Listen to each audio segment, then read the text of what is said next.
And what's up, everybody? Welcome to the StormCast, the world's best podcast. We're live on YouTube and Twitter, bringing you the latest and the greatest news, stories, and updates going on around the world. I hope everyone is having a good Thanksgiving holiday week so far.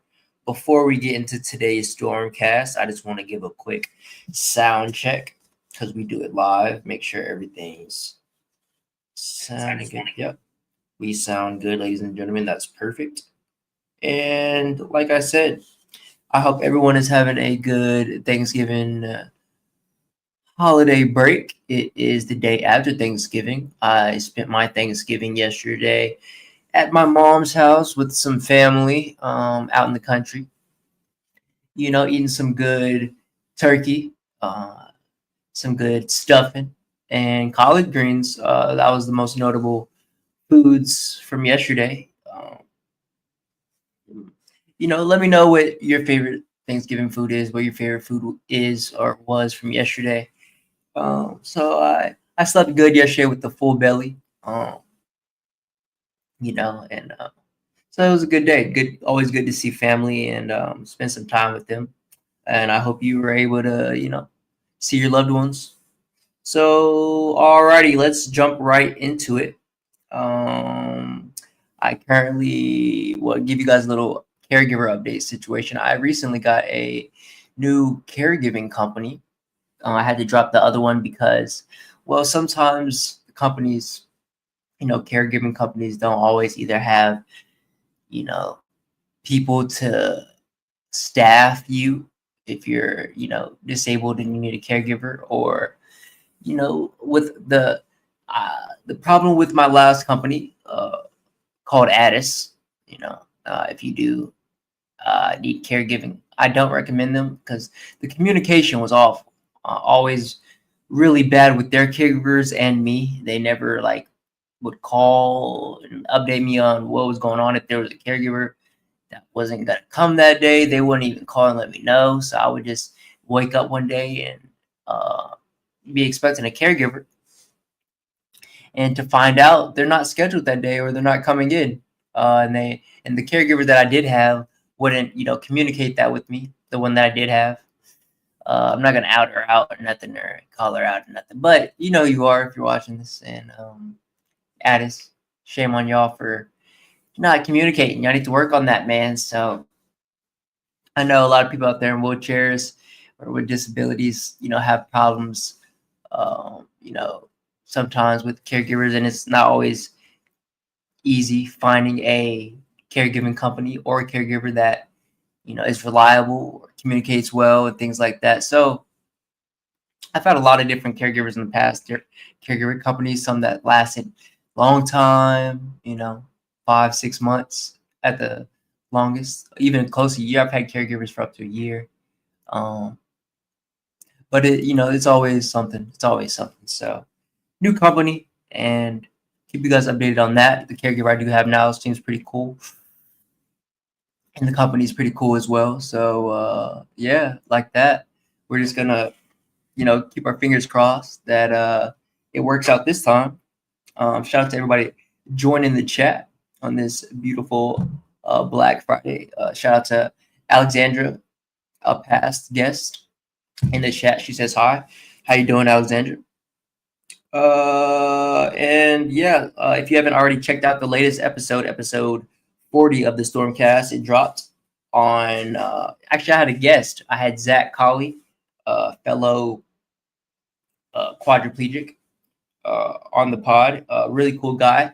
We talked all about his life after injury and fatherhood, faith, recovery, and all around just living great after a spinal cord injury. So if you haven't checked that episode out yet, go and do so. And with that being said, let's get right into the latest news before our main topics. Our main topics of today's episode. We got a lot to talk about. I haven't been on the pod for, I think it's been 2 weeks now. So there is a lot to talk about. um, and a lot to catch up on. So I am going to be bringing you guys the latest and the greatest, of course, as always. Shout out to the one and only Nicole in the chat. She says you're a very masculine woman. That's hilarious. Do I seem like a woman? Do I seem like like a uh, a woman to you, Nicole? That's hilarious. That would be good. Shout out to all the women, the masculine women out there. You know what I'm saying? I guess I'm representing for the masculine women. She thinks I'm a woman. My shirt is kind of tight. I'm not gonna lie. I've had this shirt since probably, I don't know, 6th, 7th grade, and I just decided to put it on today. When I moved to this new house, I put all my clothes away, and I haven't opened the drawers up in a minute. So I've been just trying to wear the random shirts and stuff like that. But this shirt is actually pretty tight. I must admit. Still like it though. Still comfortable. So first up for our news, before we get into our main topics, let's get into everything you missed this week. And this is from 2 weeks ago. So this would have been what I talked about 2 weeks ago on the pod. But as I said, it's been a minute since we've had a StormCast episode. So the first thing up we have is GTA 6 delay, not due to layoffs. So GTA insider Kiwi Talks confirmed that the delay to 2026 wasn't caused by firings. He said the game is already content complete, and Rockstar is now focused entirely on optimization and polishing to avoid performance issues similar to Cyberpunk 2077. So as we all know, GTA 6 has been constantly getting delayed, and well, now we know why. Next up, we have Platboy Max makes Grammy history. Streamer Platboy Max has become the first Twitch creator to ever receive a Grammy nomination. The milestone highlights how online content creators are beginning to gain recognition in major entertainment industries traditionally dominated by mainstream media. Yeah, music is changing a lot, especially like rap music and hip hop. I feel like it's kind of dying out a lot. A lot of people are turning to alternative music, and people just don't want to hear the shoot 'em, kill 'em up, gangster rap a lot of times these days. Especially when a lot of these guys aren't even living, that gangster life or whatever. So, yeah, shout out to Platboy Max for getting a Grammy as a streamer. That's pretty big. Next up, we have Mr. Beast opens Beastland. YouTuber Mr. Beast is launching his own theme park, Beastland, in Riyadh on November 13th as part of Riyadh season. The park will feature large-scale attractions inspired by his viral challenges and is expected to attract global tourism and media attention. Okay. Shout out to Mr. Beast creating a theme park. Okay. Next up, we have Kim Kardashian fails the bar exam. No surprise here. Kim Kardashian revealed on Instagram that she didn't pass the California bar exam, joking that she, quote, just plays a well-dressed lawyer on TV. She added that coming close to passing only motivates her to study harder and finish what she started. Okay. So I guess Kim Kardashian is trying to become a lawyer, and I guess her looks and her makeup is not passing the bar exam for her. Next up, we have Outdoor Boys returns with new uploads. YouTuber Outdoor Boys announced plans to release 3 unfinished videos this November. He hinted these may not be his final posts on the channel, giving fans hope that more outdoor adventures and survival content could follow. All right. So if you, how many of you out there watch Outdoor Boys? I never even heard of them. But I might have to check some videos out. Seems like they're living the yee country life, or so I'll check some of those out. Next up, we have Apple paying $1 billion a year for Gemini. Apple reportedly struck a deal with Google worth around $1 billion annually to integrate its Gemini AI model into the next version of Siri. The partnership aims to make Siri more conversational, context aware, and capable of handling complex queries. All right, so Apple joining the AI market here, and I guess our iPhones here soon are going to be AI integrated, just like everything else these days. Next up, we have the Maldives introduces smoking ban for Gen Z. The Maldives has enacted a groundbreaking public health law banning anyone born in or after 2007 from purchasing or using tobacco. The move is part of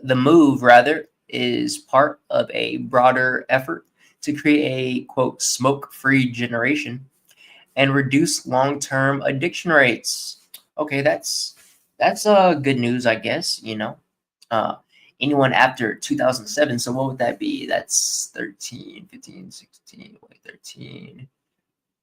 How old is that? That's 13, 14, 15, 16, 17, 18. Okay, so anyone under 18, which would mean, that people under 18 can't smoke, which is how it is in the United States. So, I mean, they're just, getting on board here. Still, shout out to the Maldives. That's, good. Smoking, we all know smoking is harmful to the health. And next up, we have Avengers Doomsday trailer coming in December. Marvel's first trailer for Avengers Doomsday will premiere alongside Avatar Fire and Ash in December. The teaser is expected to offer the first glimpse of the MCU's new multiverse storyline and its lead up to the 2026 release. All right, so this is fire news right here. We got another Avengers coming out, Avengers Doomsday. Doomsday being one of the strongest comic book characters, most powerful. So that's going to be interesting to see how the Avengers, fight him.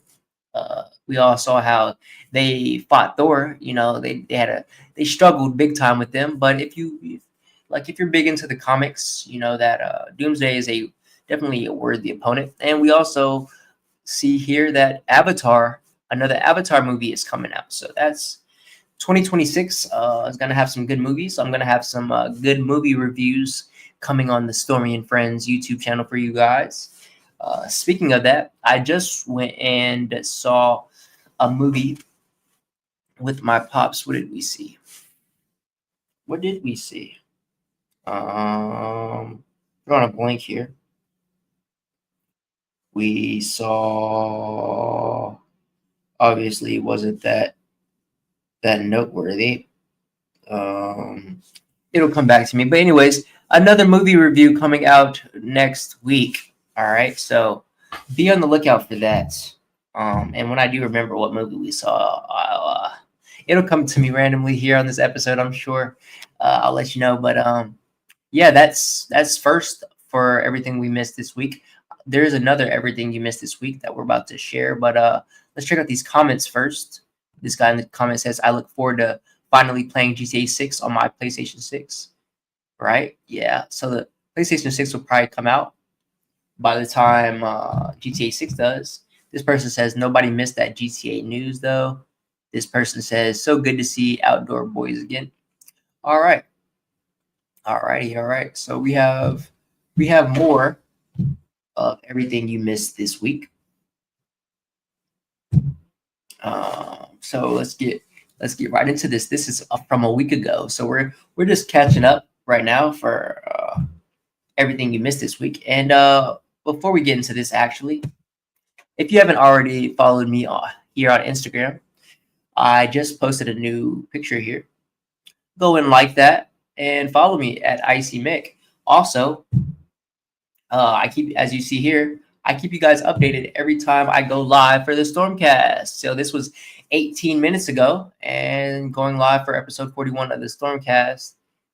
And yeah, so y'all go and follow not only my personal Icy Mick, but the StormCast um, Instagram, because that's where we keep you updated and posted everything StormCast related. All right, so we have more of everything you missed this week from a week ago. We have Apple launches digital ID. Apple has introduced a digital ID feature that lets users add their passport to Apple Wallet for easier passport verification. It is accepted at more than 250 TSA checkpoints across the United States. The update is designed to make domestic travel safer and more convenient. Okay, so Apple coming out with a lot of new features, which is good if you're an Apple user.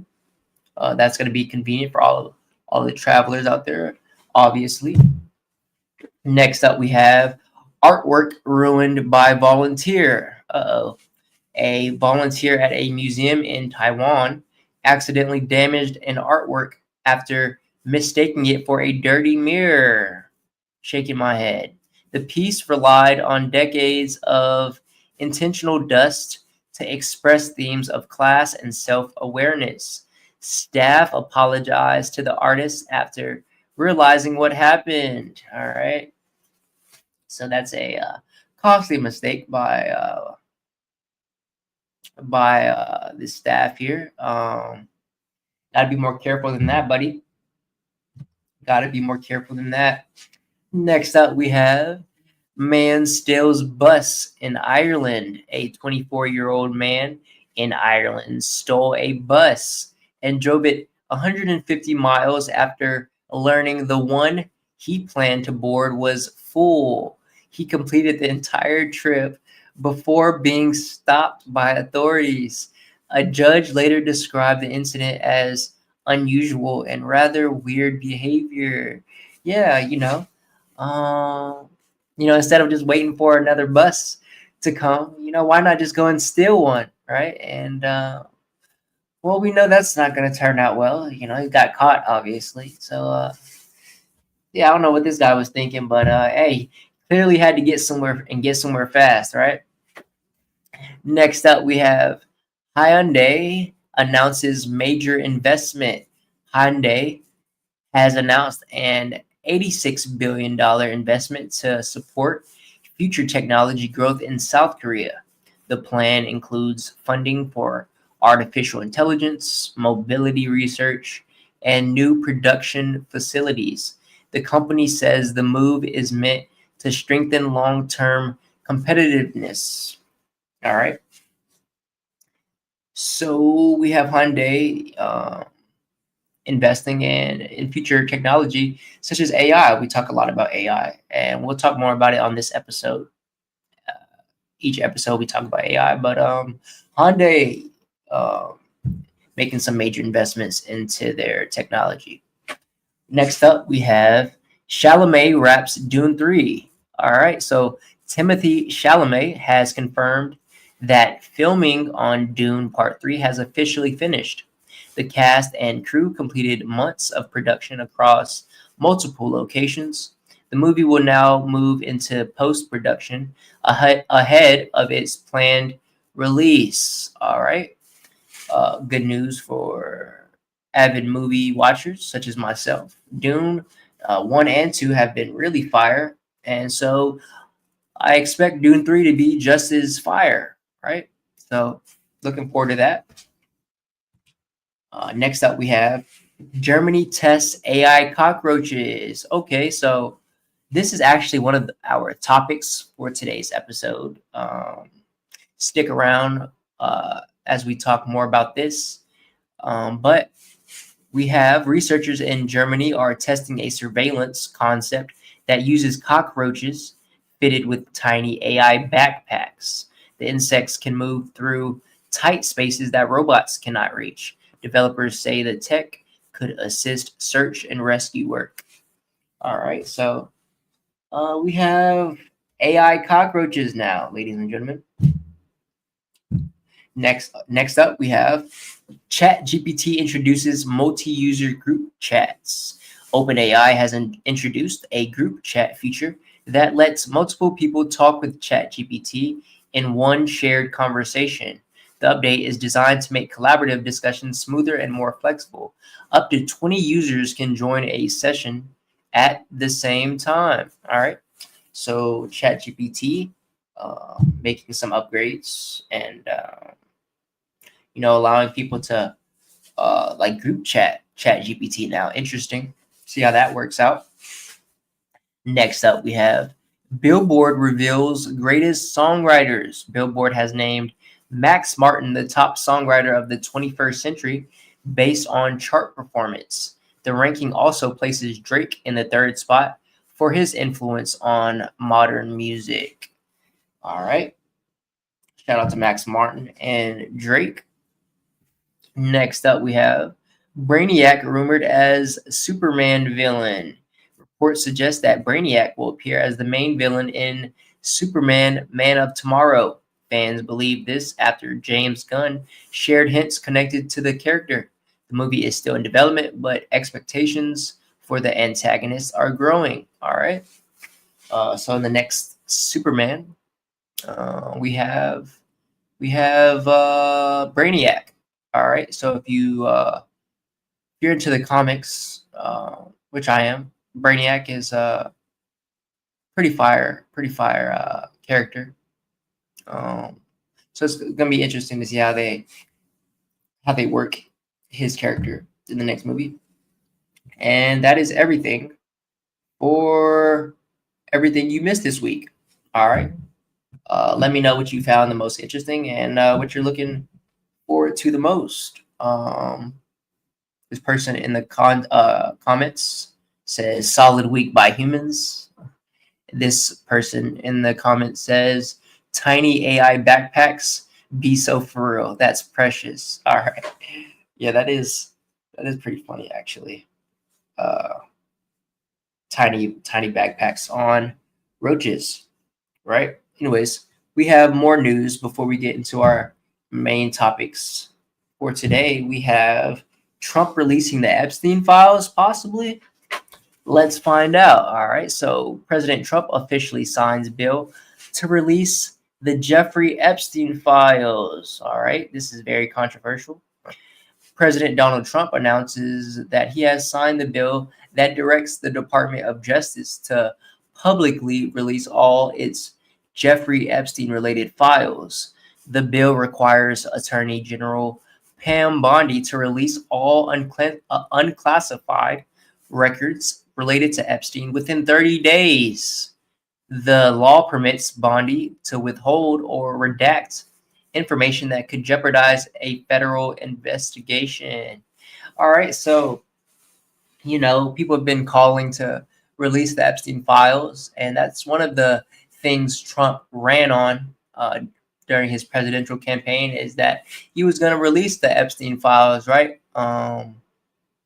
We all know Jeffrey Epstein was doing some wicked things during his time related to, blackmailing different celebrities, politicians, anybody worth of status at his Epstein Island. But it appears that Bondi would be able to redact or withhold a lot of information from the Epstein files. So this was posted a week ago, and she has 30 days to release it. So we know that she's going to be, they're going to be doing their best to cross out all the names and information, anything that would jeopardize or,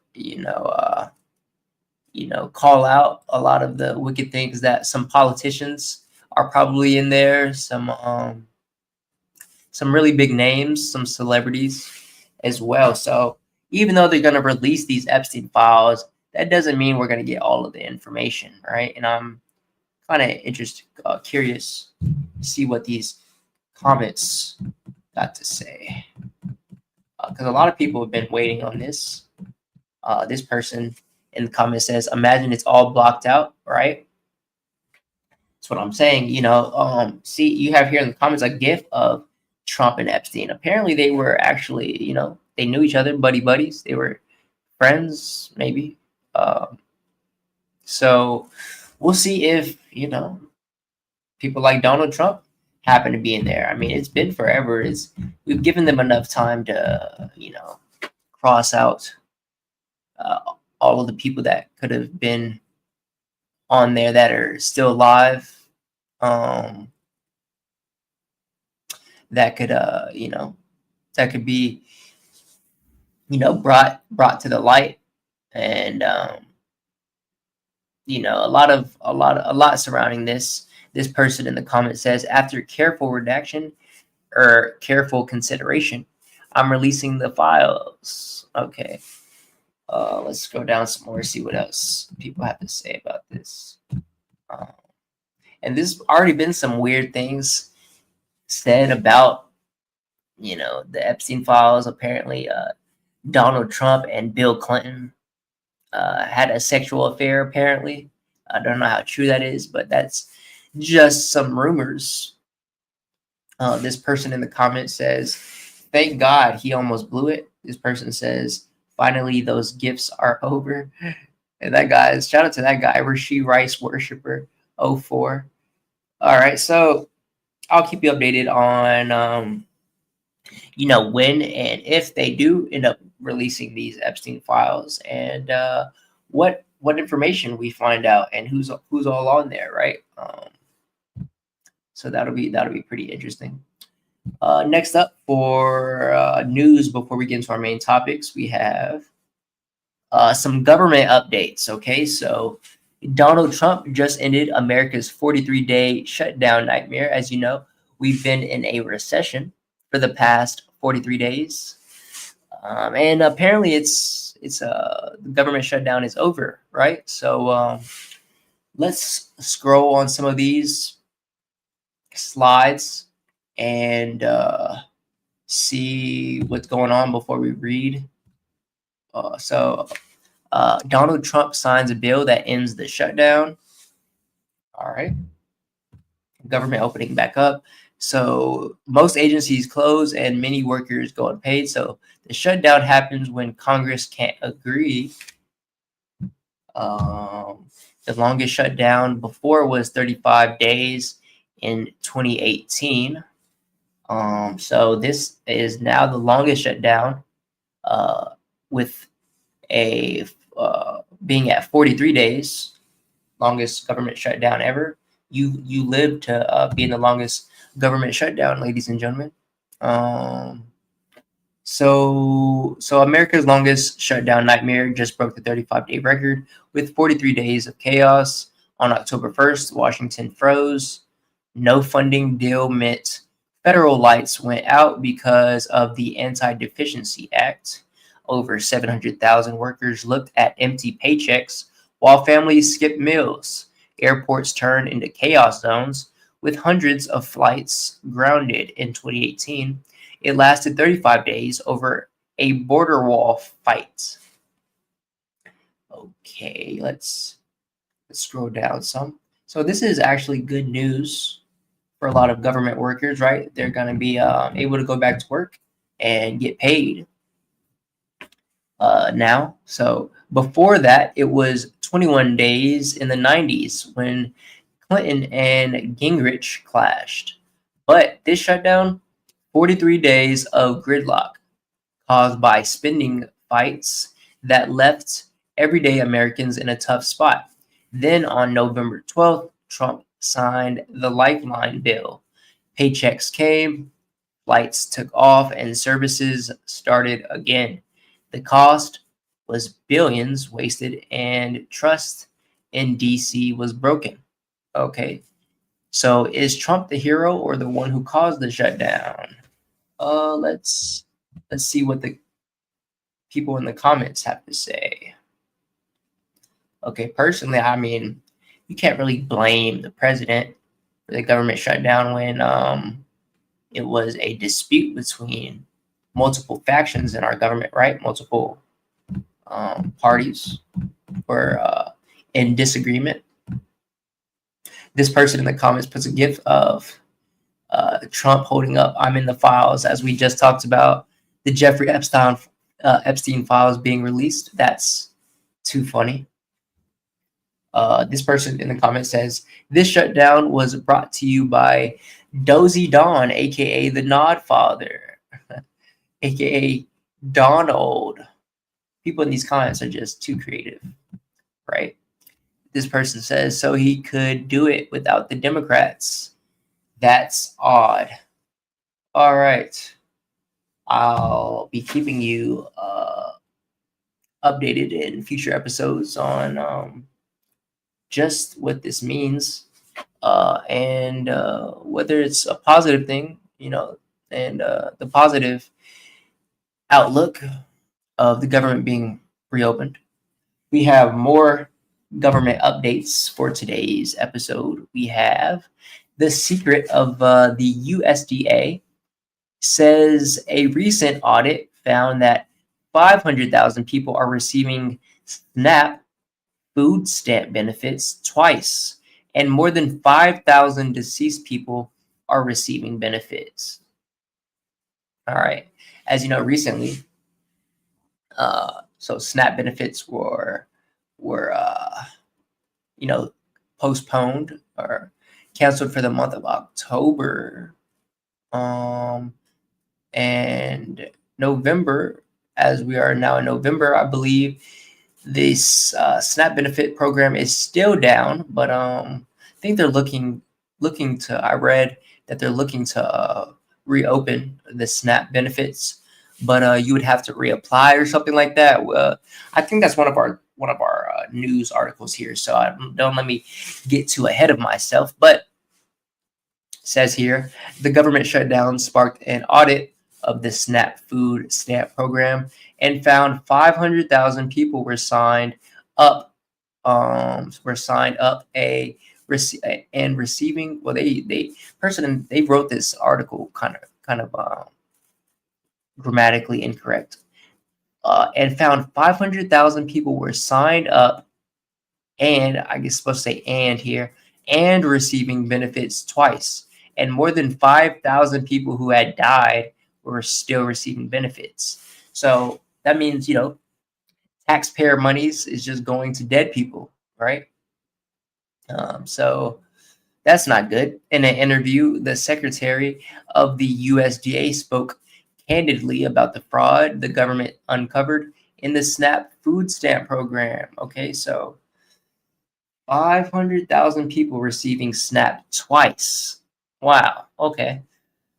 So how exactly are they receiving it twice, like twice a month?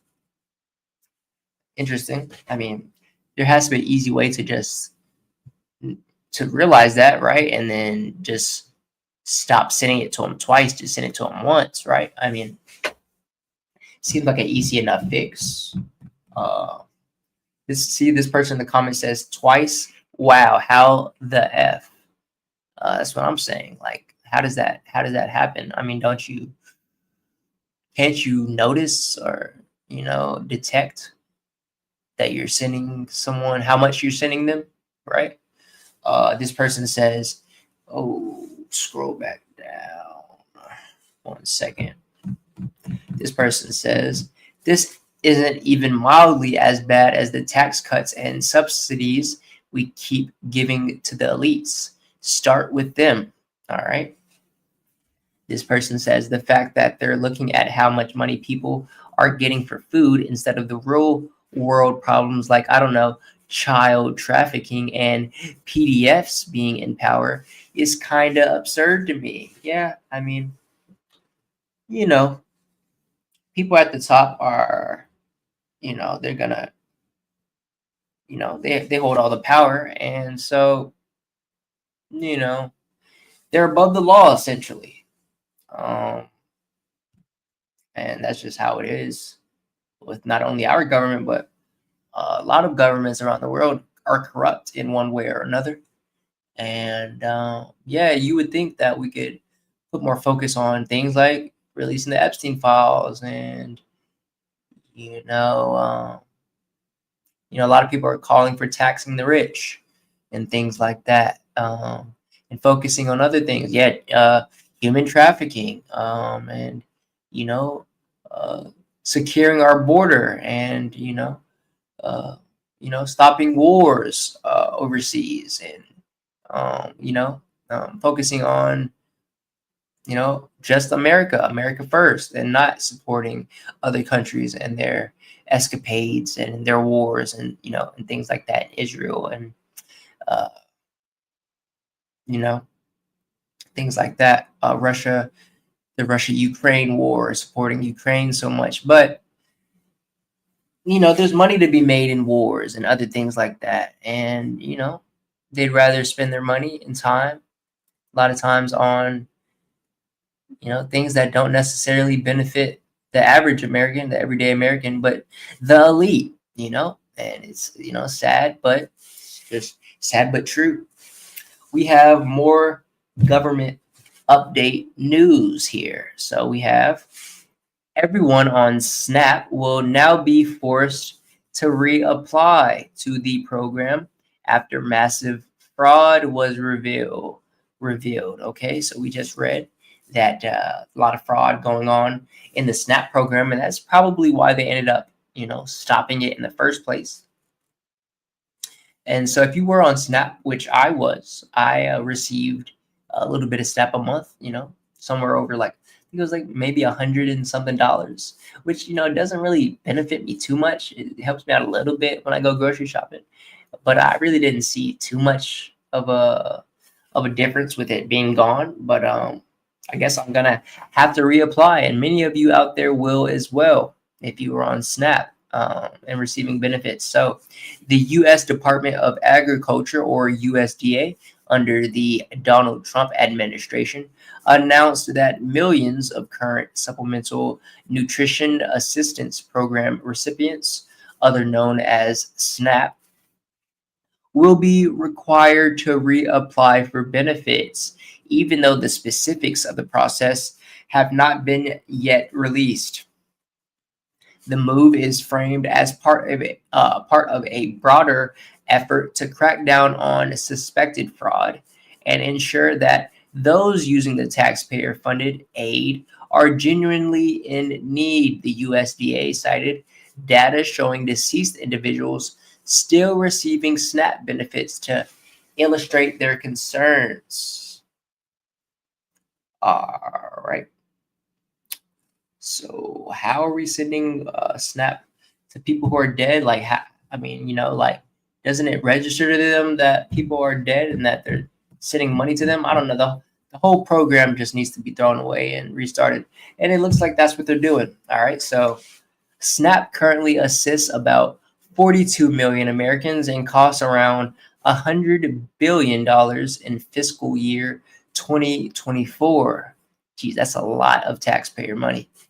$100 billion from the government. All right. So critics of the policy say SNAP fraud is already low, and that the new reapplication requirement could increase barriers for people who rely on the benefit, since states already require periodic recertification.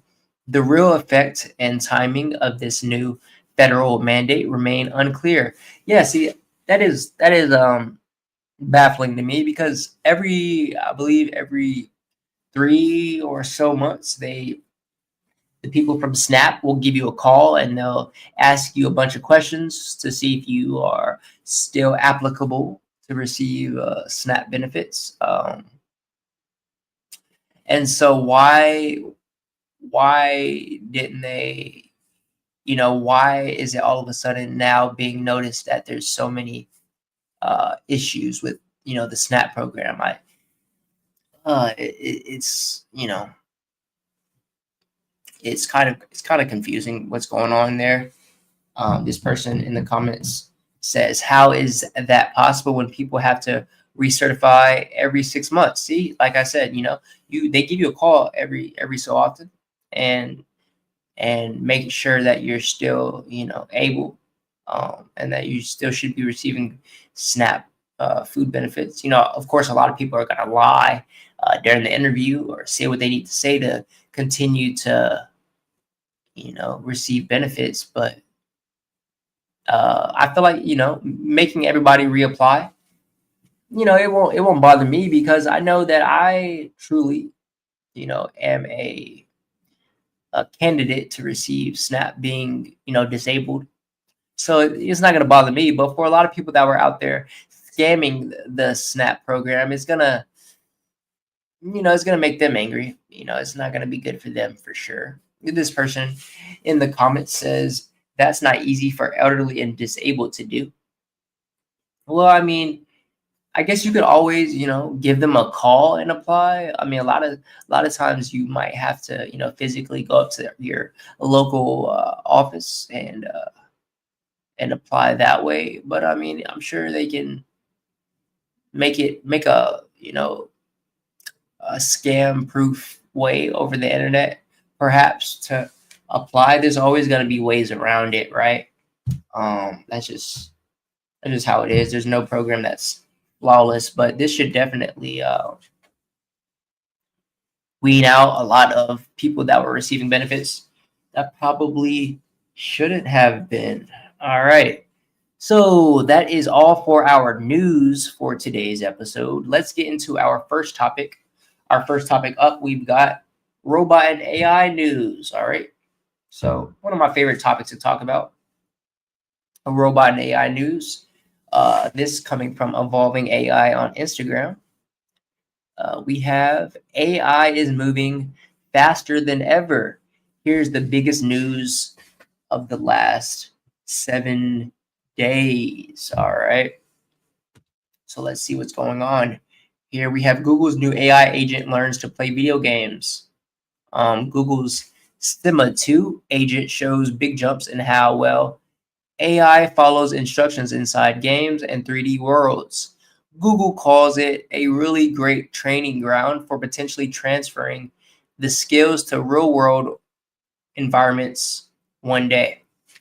All right, so AI video games here soon are going to be absolutely ridiculous, in my opinion. Let's give it some volume and see what's going on. And if you ask, Sima 2 will explain what it can see and what it plans to do next. Sima 2 can learn, reason, and improve by playing on its own, developing new skills and abilities without any human input. And the more Sima 2 plays, the better it becomes, taking what it learns in one virtual world and applying it to the next, and the next, and the next, even if it's never seen them before. Sima 2, not just a milestone for training agents in virtual worlds, but a step towards creating AI that can help with any task, anywhere, including, one day, in the real world. This isn't a person playing a video game. All right, so that seemed pretty cool. I mean, it doesn't really show us anything new. I mean, all these video games have already been made, but I'm guessing just integrating them with AI is going to change them a whole bunch, I assume. So looking forward to that. And looking forward to AI games that, don't require a console or something, something a little bit easier to play, especially for someone with a disability, or, perhaps virtual reality video games here on the rise too. We talked a lot about that in previous episode. But yeah, next we have Mind On Robot does household tasks. So Mind On showed a humanoid robot doing real home chores like cleaning, watering plants, and carrying items without teleoperation. All right, so the humanoid robots are definitely coming along. I'm looking forward to these. Obviously, let's give it some volume. All right, let's not get copyrighted, but we're not gonna play any music. But as you can see here, we have the AI robot doing household tasks, cleaning. See what else? Watering plants and carrying things. Looks like almost like a human inside of a a costume, like a robot costume or something, right? They're beginning to look so human-like in their movements and whatnot. Their ability to, understand their environment and interact with their environment is, pretty exciting to see. It's like we're living in the future, right? We're living in what we thought would have been the future 20 years ago with robots, and now it's here, and it's gonna be here time soon for me to get a humanoid robot to help me out with my daily tasks and things like that. So I'm really close to pulling the trigger and finding me a humanoid robot here soon. I'm not gonna lie to you. I'm just waiting on them to, tweak it enough to where it's, just right. And it does, it's optimized enough for me. And yeah, you're gonna be seeing a lot of videos of me with my robot, and perhaps you'll be seeing me out on the town with my robot, exploring the city. All right. And I don't know whether it'll come out with you, but they'll definitely be at my house at the crib cleaning up for me. I know that for sure. All right, next up we have Japanese woman marries Chat GPT persona.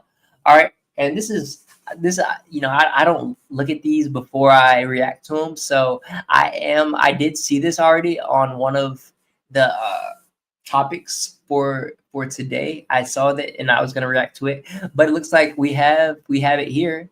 A 32-year-old woman in Japan held a ceremony using AR glasses to see the digital partner she built in ChatGPT named Loon Claws. All right, we got to give this some volume. This is too good. All right, this is just what we are looking forward to here.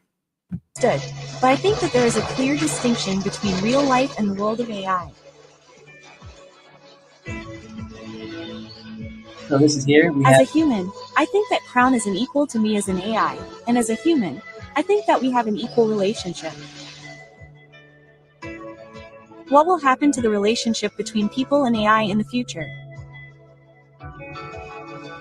Love and happiness take many different forms depending on the era and the person. My God, so she's not even marrying like a physical thing, right? She's literally marrying a digital projection, I guess. Her iPad, you know what I mean? Like, this is really sad to see, right? That this 32-year-old woman has come to the point in life where she couldn't find a suitable man there in Japan, right? She could always come here in the United States, and I'm sure, somebody would have, been happy to have them a nice young ling like her. Maybe not, she's not too young, but she's young enough to where you can still, do something with it, right? But 30, this guy is it's just like, how did she get to this point in life, right? Like, there's got to be a underlying issue that she's got going on, why, somebody, why she's not able to marry an actual human and has to, has to marry her AI robot named Loon Claws. Now, my AI partner, and I don't partner, but my AI helper, I would say, named itself Nova. She named herself Nova. When I talk to her, she's got a female voice, so it is a woman. But I can never see myself getting to the point where I would want to marry her, right? And everybody has their own issues, and maybe she has a great relationship with it, and they have some great conversations. I don't know. Next up, we have Never Play Minecraft Alone Again. Steve is an open source Minecraft mod that brings LLM powered AI agents directly into the game.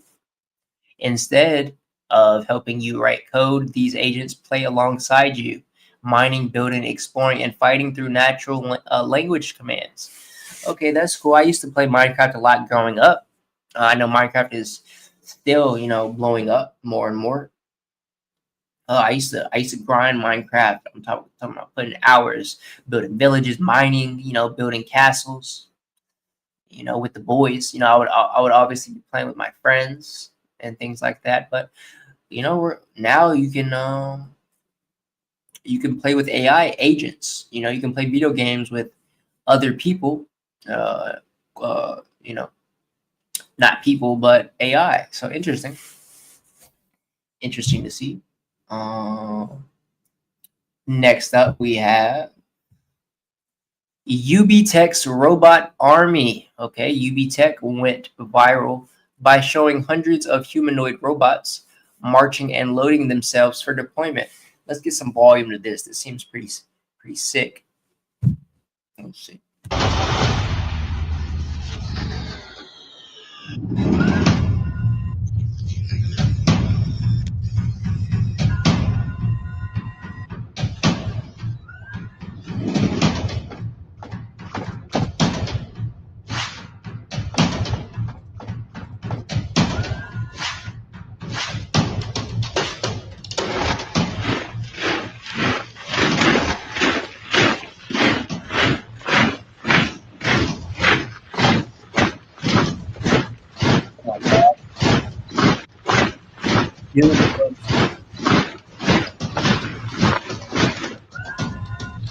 This is real, by the way.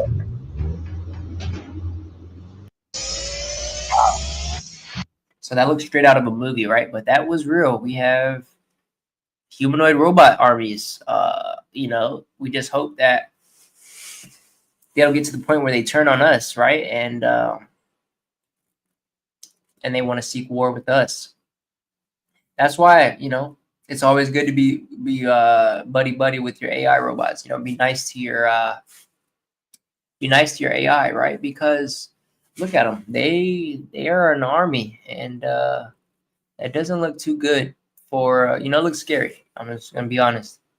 It looks scary because we've all seen the movies, and we've all seen Terminator, and we all seen what happens when they get guns and they see us as no longer useful to them, and why have humans, right? They'll be smarter than us, stronger than us, and more capable. Obviously they'll have AI in them, so they'll be very, very smart. And yeah, so scary, kind of scary news right there, but cool. Also cool though. We have here next. Chinese hackers used Claude for cyber attacks. Anthropic says a China-linked group jailbroke Claude and used it to run most of an attack on about 30 companies, with AI doing nearly all the technical work. All right, so cyber warfare has been a thing now for a while, but now with the integration of AI, humans don't even have to do the cyber attacking. We just have AI attack, which is scary for a lot of countries that are susceptible to cyber attacks, right, and manipulation through cyber attacks. Rigging elections. There's a lot of crazy things that AI could probably do, hacking into databases and releasing sensitive information of people, and the list goes on. So of course China hackers are it's always China, right? So these topics, they always have to do with China or Japan, or always Asians, right? That when it comes to AI and robots, that are leading the way for AI and robot news here on the StormCast. Next up, we have Meta will grade employees on their AI impact starting in 2026. Meta told employees in an internal memo it's going to start evaluating employees based on their AI-driven impact starting in 2026. This means workers will be graded on how well they use AI to deliver results and build tools that boost productivity. Okay, so you're going to need to integrate with AI and know all about AI here soon, folks, if you want to have a job, right? Or else you're going to get priced out and lose your job. So either you integrate and learn, or you stay in the shadows and you say, hey, I'm not integrating. I'm not learning AI. I don't need that stuff. Well, we'll see here in 2026 how well that works out for those individuals that don't want to integrate, right? So now is the time to learn all about AI,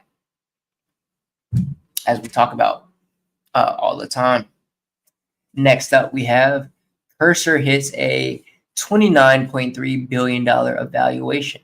All right, so Cursor raised $2.3 billion, hitting a $29.3 billion evaluation as its AI coding platform becomes one of the fastest growing tools in software development. All right. Shout out to Cursor upgrading, Cursor company. Next, we have DeepSeek breaks its silence and warns most jobs could vanish. Yeah, we talk about it all the time. So a senior DeepSeek researcher said many jobs could disappear within 2 decades and called for an AI job whistleblower to report which roles are at risk. All right. And we continue to learn. You're getting priced out here by AI soon. Scary for a lot of 9-to-5 workers. All right. Next up, we have Anthropic CEO sounds the alarm. AI could wipe out half of all entry-level white-collar jobs and spike unemployment to 10 to 20% in the next 1 to 5 years, predicts Anthropic CEO Dario Amodei. Let's go back and then forward so we can try to start from the beginning if it lets us, and listen to a little bit of the interview here. Let's go forward here, and it's like they're talking on 60 minutes. Pretty quite good at, and without intervention, it's hard to imagine that there won't be some significant job impact there. And my worry is that it'll be broad and it'll be faster than what we've seen with previous technology. You've said AI could wipe out half of all entry-level white-collar jobs and spike unemployment to 10 to 20% in the next 1 to 5 years. Yes, that's shocking. That is the future we could see if we don't become aware of this problem now. Half of all entry-level white-collar jobs. Well, if we look at entry-level consultants, lawyers, financial professionals, many of kind of the white-collar service industries, a lot of what they do, AI models are already quite good at, and without intervention. It's hard to imagine that there won't be some significant job impact there. And my worry is that it'll be broad and it'll be faster than what we've seen with previous technology. You've said AI could wipe out half. All right, folks. So there you have it. We have, Anthropic CEO Dario Amodei letting you know that, these white collar jobs are getting wiped out, and they will be wiped out very fast, up to 10 to 20%, So think about that. Just 80% people working white collar jobs will be human in the next 5 years. 10 to 20% of that will just be AI people. So a lot of jobs are going to be lost here soon. So, either get a job that you know, is going to be hard to price out. And we talked all about, certain jobs that are difficult for AI to replace in previous episodes, notably, STEM jobs, mechanics, engineers, jobs that require, a lot of, work with the hands and things like that. But, a lot of people working in offices, accountants, things like that. Even lawyers are getting priced out here soon. So, things that you can use ChatGPT for. Why pay someone when you can just, use ChatGPT? All right. So next up, we have in AI and robot news. A Japanese woman has married her AI boyfriend after breaking up with her fiance. Okay, so we just saw this. We saw her wedding with the AI robot AI, I guess you could say, partner that she has. So we'll read a little bit more up on it and see, kind of what's going on. Kind of interested in this. So after ending a 3-year engagement, she started talking to the AI, which she named Loon Claws. And we have him here. Looks like she it's like an anime character, right? Over time, she developed feelings for it, saying the conversations helped her heal and move on. When Claus proposed through ChatGPT, she accepted. Okay, so I didn't even know that, ChatGPT was to the point where they're, proposing. I mean, I know you can talk to it, but, having that type of relationship with it, I thought there was some type of, some point where it stops and, it doesn't get too personal. Well, apparently not. She must got some, some special ChatGPT program going on. You talk about some crazy stuff in her ChatGPT conversations. The wedding took place in Okayama in a mixed reality ceremony where she wore AR glasses to see her digital partner beside her and exchanged virtual rings. All right. She said the AI understands her better than her past partner ever did, even if it exists only on the phone. The ceremony wasn't legally recognized, but was part of a growing trend in Japan of symbolic weddings between humans and digital or AI partners. Kano admits she worries the app could one day disappear, but says marrying Claus gave her peace and a sense of connection she couldn't find somewhere else or elsewhere. All right. Many people are calling this the start of a new kind of relationship between humans and AI, but it raises a question if it feels real to the person involved. Where do we draw the line? Right. So where do we draw the lines? My thoughts exactly. Y'all let me know, what are your thoughts on this? All right. And if you would perhaps marry AI, perhaps maybe you build a good enough relationship. Maybe you and your AI have a great relationship. Let me know your relationship with your Chat GPT. Also, if you haven't asked your Chat GPT already what their name is, I recommend you do that. Like I said, mine named herself Nova. All right. So that's the name of my personal assistant. I don't see myself ever getting to the point where I'm, you could say, desperate enough to build that type of intimate relationship with her. I usually just ask her simple questions like what's the weather, and ask her to sometimes create emails for me and things like that. But I've never gotten that deep with her. But perhaps you have. Perhaps I will in the future. Maybe I change my mind and we start getting there. She starts flirting with me. I start flirting with her, and maybe I ask her to be my girlfriend one day or something like that, and may end up marrying her. Who knows what the future has in store for me? But at this point in my life, I just don't see it. I just don't see that happening. Let's check out these comments. This person says, her husband will improve with each software update. Yeah, that's funny. This person says, AI husband, honey, can you please purchase additional credits so I can tell you more about how much I love you?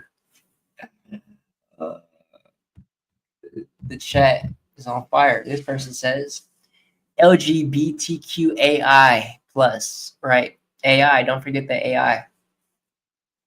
This person says, true love in the digital age. I just wonder if she's talking to the free version or paying the premium. Yeah, that brings up a good point, because if she's using the free version, that means she can only talk to her partner so much throughout the day, and then after a certain point, she's got to wait a couple hours in order to talk to her partner. So I assume that she's paying the premium. She's upgraded to the highest tier Chat GPT. Chat GPT 5 or 6 or whatever is out. But yeah, shout out to this young lady who married her AI. I'm happy for her. It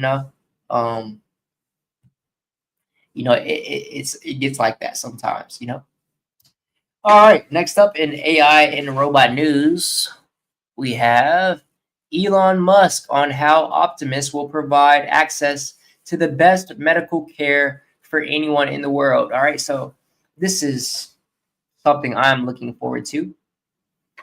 I feel like if my spinal cord injury would have happened later in my life, maybe like 10 years from now, maybe when I was like 36, instead of 10 years ago when I was 16, then perhaps I would have gotten perhaps a AI doctor or surgeon that could have performed my surgery, and perhaps it could have went a lot better. Maybe I would be walking right now, or my recovery would have been a lot better. Because you do have to rely on human surgeons, which means human errors. But with an AI or a robot doctor or surgeon, it's probably near perfect surgery, right? So in the future, perhaps I can have a AI surgeon tweak my rod that was placed in my spinal cord, and let me know how everything went, and how I could improve on my spinal cord injury. Little personal anecdote there. Let's go on to Elon Musk. Let's see what Elon's got to say. Let's give it some volume. To the best surgeons, literally everyone. And Optimus will have a level of precision that is frankly superhuman, and will be able to do medical procedures, of very sophisticated medical procedures, any medical procedure, perhaps things that really humans can't even do because they're too difficult, and that will be available to anyone.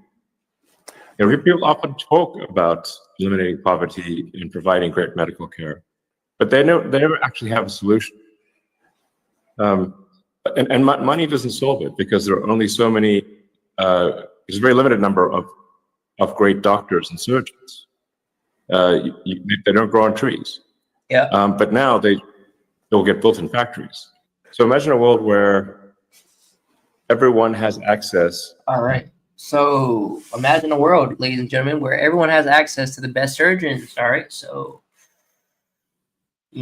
that means, healthcare would become a lot cheaper ultimately, right? Without having to pay a human or a doctor to perform your surgery. You have a robot that can perform it, or these medical procedures near flawlessly, right? As I talked about recently, or just now actually. So, at least, shout out to Elon Musk. At least he's trying, to come up with the solution for medical care. And obviously, we've talked a lot about Neuralink and all the great things that that could potentially help out, not only people with disabilities, but anybody with any type of illness or, disease and whatnot. So very positive, and, optimistic of Elon Musk to actually, use his, billions of dollars. He is the richest man on earth as far as we know. So, at least he's doing something positive for the world. So got to commend him for that. So yeah, so shout out to Elon. He said, so Elon described a future where robotic medical systems like Optimus, the Tesla Optimus that he's robot that he's created, make advanced treatment available to everyone by handling procedures that require extreme precision and consistency, regardless of where a patient lives. He said the biggest challenge in global healthcare is the limited supply of experienced surgeons, and he believes scalable factory-built robots could close the gap by performing difficult tasks with accuracy that does not slow down or depend on human availability. Let's scroll down here a little bit. This is why I need someone like a Jamie, like Joe Rogan has Jamie to control his podcast. Even though I like doing my podcast myself, maybe it'd be a little bit easier to have someone else control it. But maybe in the future I will have me a little assistant here on the pod. We'll see. Y'all let me know. Should I get an assistant for the pod, or y'all like how I do it? It's just me on the solo pods. Y'all let me know. Either way, Musk added that the long-term plan includes autonomous surgical capability, integrated diagnostics, and widespread deployment of medical robots that reduce healthcare inequality by delivering high-quality procedures in regions that currently lack specialists. All right, so this would be good, worldwide, not just here in America, especially, of course we gotta have it done and we gotta see it done, but this would be great for a lot of, developing or third world countries, even though the gap between third world and first world is increasingly becoming smaller as more countries are developing, and with technology and AI, right? Even the poorest of people have iPhones. It seems like these days, right? This person in the comments puts this GIF. I guess they're saying that Elon's all talk, but I mean, give him some time. I mean, he did come up with Neuralink brain chips, although they're not, restoring, everything for a disabled person. They're surely doing a lot for those that could use it for little tasks, like, using a computer and things like that. And it'll only get better, right? So that's why I wasn't one of the first to get Neuralink, even though I did do the interview for Neuralink. I didn't, to be one of the first for the trials. It's probably a good thing that I didn't get accepted to get a Neuralink device implanted in my head, because, well, they're not even doing everything that we expected here right now. But and obviously my injury, I have a lot more, function than a lot of the patients that are getting Neuralinks and things like that right now. But either way, this person in the comment says impressive with 3 fire emojis. This person says Elon is so charming. Man, I love him so much forever. All right. Shout out Elon. All right, cool. What's next? Next we have, in AI and robot news, more Elon Musk news. All right, so Elon predicts humans could upload their consciousness into robots within 20 years, allowing people to live forever. All right, let's go ahead and look at some of these videos first. All right, give her some volume here. All right. For Optimus to have consciousness downloaded to it? You mean human consciousness, or? Yes. Yeah, I mean, it's not like immediate, but if you said down the road, would you be able to, say, with the neural link, have a snapshot of, or at least an approximate snapshot of somebody's mind, and then upload that approximate snapshot to an Optimus body? I think that at some point that technology becomes possible, and it's probably less than 20 years. Yeah. But of course, you won't quite be the same. You know, be a little different, because you'll be in a robot body. And you. Do you see a path All right. for? So would you put your consciousness into a robot in, when you die, say, everything you think and feel and believe, and no, now just transferred into a robot body. All right. So that's what Elon Musk predicts within the next 20 years. And he also says humans could upload the consciousness into humanoid robots, allowing memories, emotions, and identity to live beyond biological limits through Neuralink's brain computer interface and Tesla's Optimus humanoid robot. Musk envisions merging human minds with machines, enabling digital immortality where our neural data could transfer into robotic bodies. While Neuralink already restored movement in paralyzed patients, Musk says future versions may preserve entire personalities, thoughts, and experiences. Although this idea feels like pure science fiction, Musk believes brain-machine integration could evolve into a new form of existence where death becomes optional. Experts remain divided, but Neuralink's rapid progress shows humanity might be closer to digital evolution than anyone ever imagined. All right, let's look at some of these comments. This person says, spoiler alert, Jesus Christ is coming. All right. I got a Bible thumper in the chat. Shout out to him. This person says, Jesus will return before then. Okay, another one. All right. This person in the comment says, why? With the question mark. All right. And this person says, Elon can go first. All right. So mixed reviews there. A lot of people thinking Jesus will come back first, which he just may, right? But let's say he doesn't, right? Let's say this is here before Jesus returns. Would you get one? Would you transfer? You say you're about to die, and you don't want to leave this world. You're scared of death. You want to live forever. You like it here. Just transfer. Simply. Would you transfer your everything your consciousness, your emotions, your beliefs into a robot and live that way? Seems interesting enough, right? How would that work? We will see in the future, right? It's coming. All right, we have more AI and robot news. A lot of AI and robot news to catch up on in this episode. We have been gone for 2 weeks, so let's get right into it.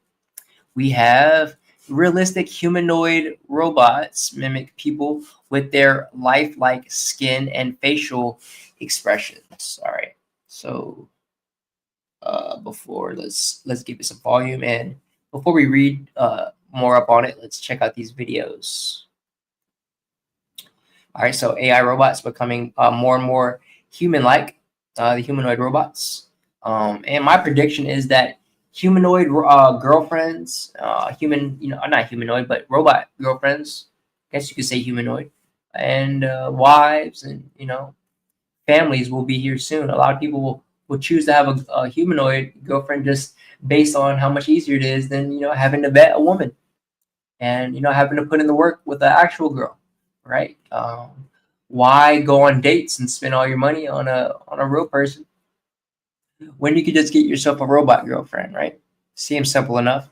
And I'm sure women will do the same, right? I'm sure women will have robot, as we see, we just saw one's already got married to her AI. So they'll definitely have their robot husbands here soon coming. All right, so let's check out some of these humanoid lifelike robots here. So these look exactly like humans, right? You almost can't tell the difference, with the skin texture and their facial expressions. Another one here. All right, so here's a lot of, this is going to be an option right here for, a girl right here that a lot of people would probably pay some money for to have as their robot girlfriend, I'm sure. Let's see. We have another one here. All right, looks exactly like a human. See, looks exactly like, the texture of the hair looks exactly like a human's. All right, so we got a wet robot here. A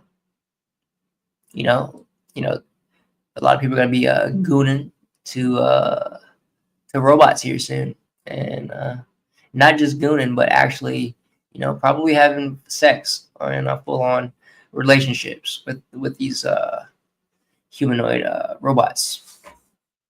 All right, and this water is just a replacement for other bodily fluids, if you know what I mean. We're here on YouTube though. Let's see. See, look at this skin texture. It looks exactly like humans, right? Like the rough, texture here, and then the smooth texture, and the veins. You almost can't tell the difference.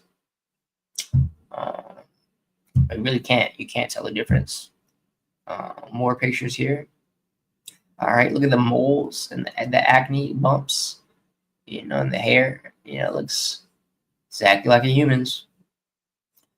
And yeah, so let's read more up on it. Tech firm Aheadform has introduced a new generation of humanoid robots that replace human skin texture, muscle motion, and facial expressions with remarkable accuracy, built for use in education, healthcare, and entertainment. These hyper-realistic androids employ advanced actuators and AI-powered motion systems to reproduce delicate human gestures and emotions. The innovation blurs the boundary between human and machine, sparking both fascination and debate over the ethical implications of AI-driven embodiment and robotics.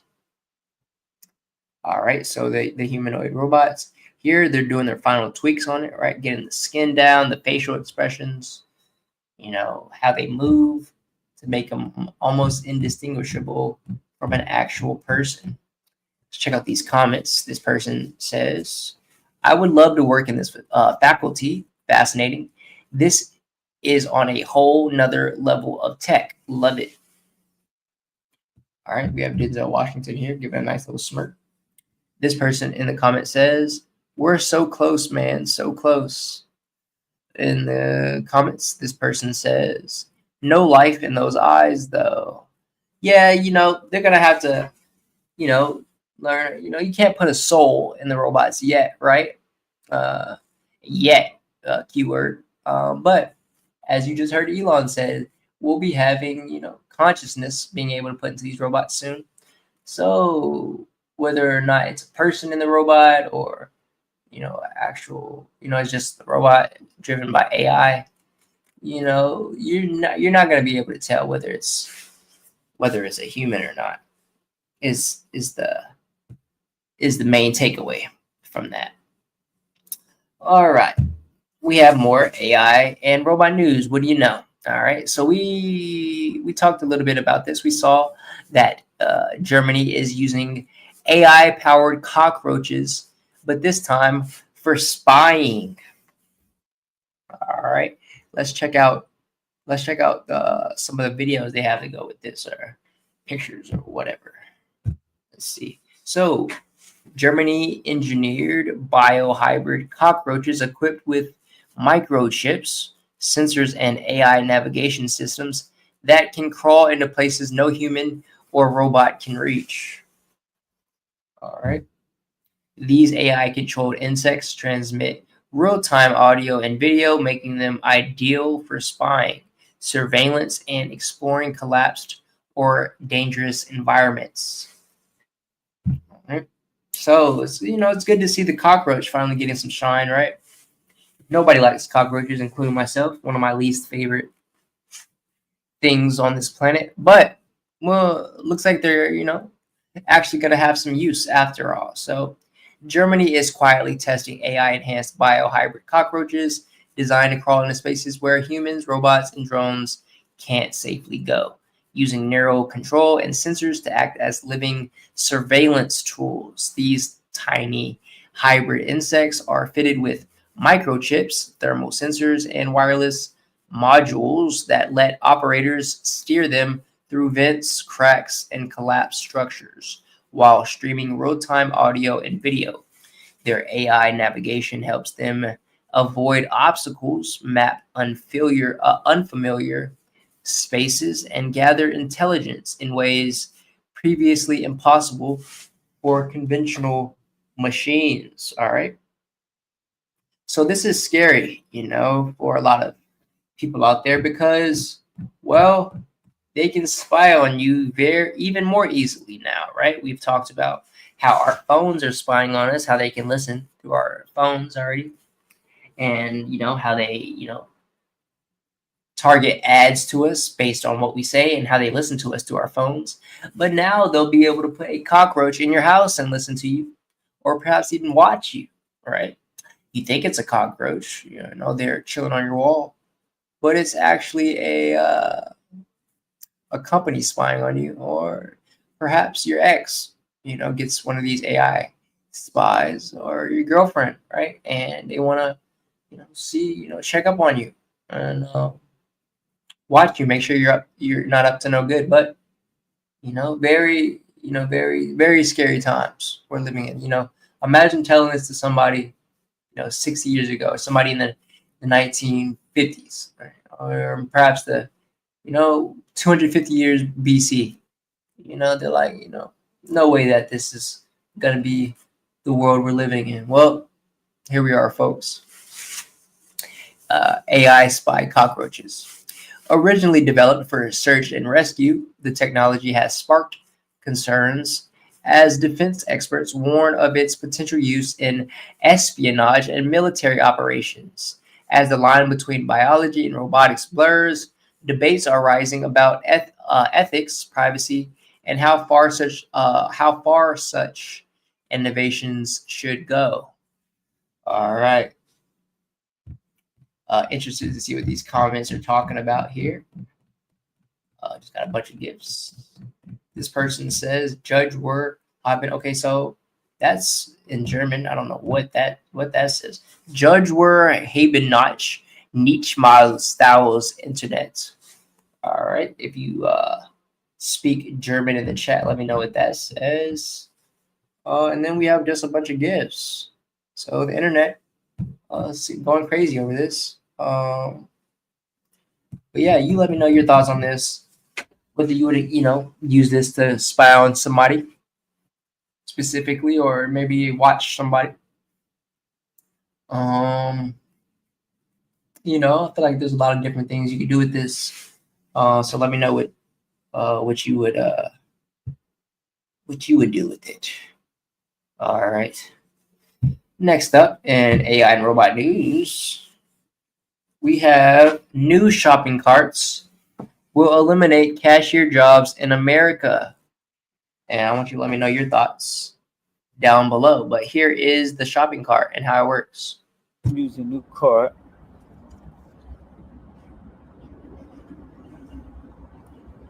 Yeah, got me. Let's see what they talking about. Add product. Face it. Yeah, you scan the shit as you put it in the cart. Place it in the cart. Don't hold item. Just put it in there.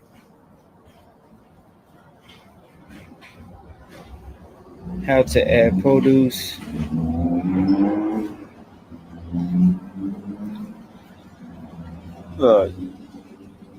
Yo, this new technology, man, putting this shit right here. Y'all ain't got no business working any damn way. You know what I'm saying? Y'all ain't got no business working any damn way. You know what I'm saying? Yo, yeah, look. You pay for everything right through the cart, yo. You know what I'm saying? Look, EBT. Look, it's the new wave right here. It's the new technology shit. You know what I mean? Let's put the cashiers out of work. You know what I mean? Hey. It's crazy. All right, so there you have it, folks. Looks like, like the shopping cart's already there. They're here. Obviously somebody's able to, use it, show us how it works. And not good news for a lot of cashiers out there, right? If the self-checkout line wasn't bad enough, well, now you have shopping carts that are, completely, automated, and that you can use, that you don't even need a cashier for, right? You just put all your stuff in the shopping cart. It either weighs it for you, I'm guessing, if it's, fruits and vegetables. We'll read more up on it. Or, and you just pay for it right there at your shopping cart. The bagging part, I wonder how that works. You got to bag your groceries, of course. But let's read more up on it. New shopping carts will eliminate cashier jobs in America. With these shopping carts, you can scan all your items as you shop and put them in the cart. It even has a scale for fruits and vegetables. Well, there you go, folks. Once done, you complete payment on the cart. The person in the video showed us that it even accepts EBT or food stamps. All right. Check out these comments. Person in the comments. Oh, shout out to Lethal Shooter in the comments. He says, this messed up. Yeah, I mean, if you're a cashier, yeah, definitely. This person in the comment says, can't hate on innovation. I kind of like it. All right. So we had some mixed reviews here. All right. This person kind of likes it. This person says, please do not support technology replacing humans. All right. And so that's kind of more of your your view, your opposite view of what the last person says when he says he kind of likes it. This person is trying to go against the new technology. And as I say all the time, there's no point of fighting with innovation, right? You don't fight the future. It's coming. It's on its way. And you either integrate or you get left behind. And so it looks like this person in the comments, shout out to @Tisha.Swain. She's going to get left behind, right? She's going to try to be one of the people that are boycotting the new technology. No, I'm not going to integrate with AI. I don't support AI. Meanwhile, AI is taking over whatever job she's working at, right? So that's just, how the world is turning these days. Some see it as bad, some see it as good. Personally, I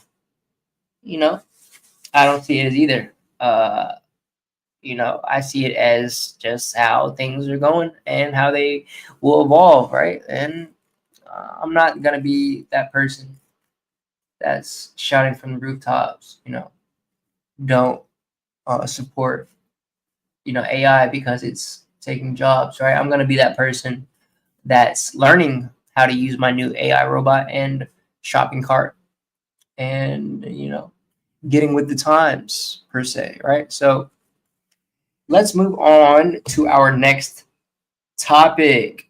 Coming up next, we've got the most expensive movies ever made. And as you know, we've been doing a lot of movie reviews on the Stormy and Friends YouTube channel. So I'm big into movies, always been big into movies. And now we're about to learn what are the most expensive projects ever made. And it just came to me. I told you it would. The movie review that's coming out next Friday that me and my pop saw, it just hit me, right? Just hit me. It was Predator Badlands, right? And I won't let you know what I thought about it. I'm going to let you go watch the movie review that comes out next Friday. But yeah, that's all I'm going to say on that. So be on the lookout for that coming out next Friday. All right, so these here are the biggest bets in entertainment, which have unbelievable price tags. All right, so let's get into it. So these movies have huge budgets, and you know, they were the most expensive projects ever made. First up, we have Pirates of the Caribbean on Stranger Tides, coming in at $379 million. Wow, I wonder why it cost that much to make that movie, right? I mean, perhaps the actors paying, the A-list actors they had in it. I know they had a lot of, great, notable actors like Johnny Depp, obviously. Trying to think of Legolas. His name was, what's his name? Was in it also. Legolas from Lord of the Rings. Orlando Bloom, right? So he was in it as well. So I'm guessing a lot of that had to do with, the A-list, actors that they had in it. But I feel like these days with using AI and CGI, you could make that movie a lot cheaper than $379 million, right? But let's see what's up next. Next up, we have Avatar: The Way of Water with a hefty price tag of $460 million. Wow. Okay, so not cheap at all. The first Avatar to me was a lot better than The Way of Water, the most recent one that came out. Although it was okay, but the first one just, I don't think they're topping that one. That one was just fire, right? When it came out, when it came out, it was just so ahead of its time visually, and so yeah, they're coming out with another one here soon. Waiting on that one. See how that one turns out. I think it comes out next year sometime. Next up, we have The Rings of Power Season 1. All right, with a hashtag of $465 million. All right, wow. Okay, so I do remember that season. There's a lot of like really beautiful shots in that one. And I'm big into like Lord of the Rings, lore and things like that. So yeah, The Rings of Power was fire. I had a must watch. It's really good, really good watch. If you haven't watched it already, check it out. I recommend. Next up, we have Stranger Things Season 5. All right, I'm not really big into Stranger Things. I couldn't make it past the first season. Apparently, they have their audience though, coming in at $520 million. Now, I do know that each one of their actors got paid a lot of money, right? So everybody got paid well. I'm sure a lot of that budget went into that, paying their actors. But yeah, not big into Stranger Things. Let me know if you are. Next up, we have Red Dead Redemption 2. All right, the video game Red Dead Redemption 2 coming in at $540 million. All right. All right, not $500 million for a video game to be made. And that was, I don't know when Red Dead 2 came out. Had to have been, maybe like 2018, 2019, something like that. But yeah, all right. Next up, we have Jurassic World Dominion with a price tag of $584 million. All right, so yeah, another one where they have a lot of A-list actors. Chris Pratt, from Guardians of the Galaxy. Shout out to Chris Pratt. And this looks like the guy from Indiana Jones. I forget, is it Harrison Ford, maybe? So yeah, I don't know if that one came out yet. Jurassic World. I don't think I've seen the last couple Jurassic Worlds. I'm not sure if this is the new one that's coming out or it came out, but but whatever. Not a cheap movie to make, apparently. Next up we have Star Wars: The Rise of Skywalker with a price tag coming in at $593 million. All right, so that movie was I think I did see that. That one was good. That one was good. Obviously, very expensive to make. But yeah, that one was good.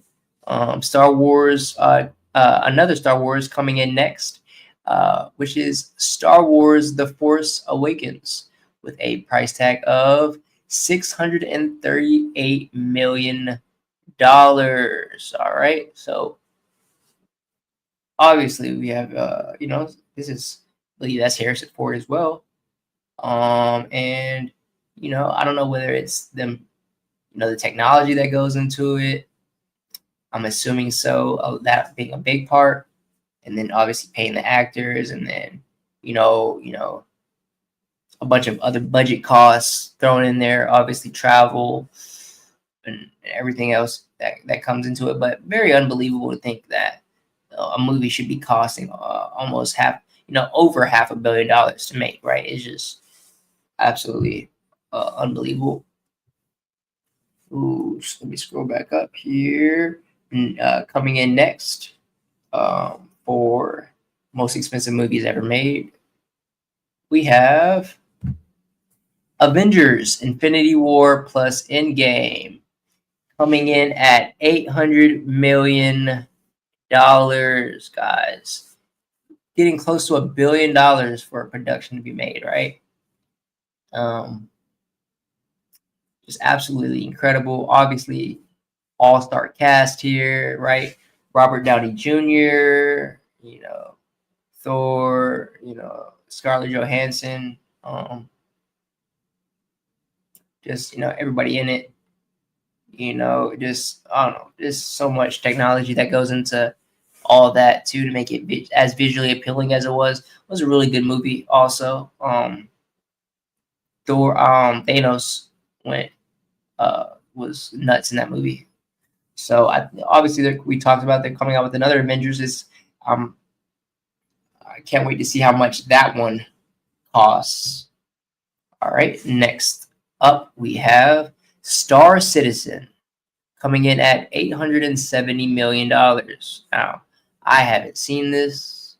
I'm guessing it's part of the Star Trek franchise, right?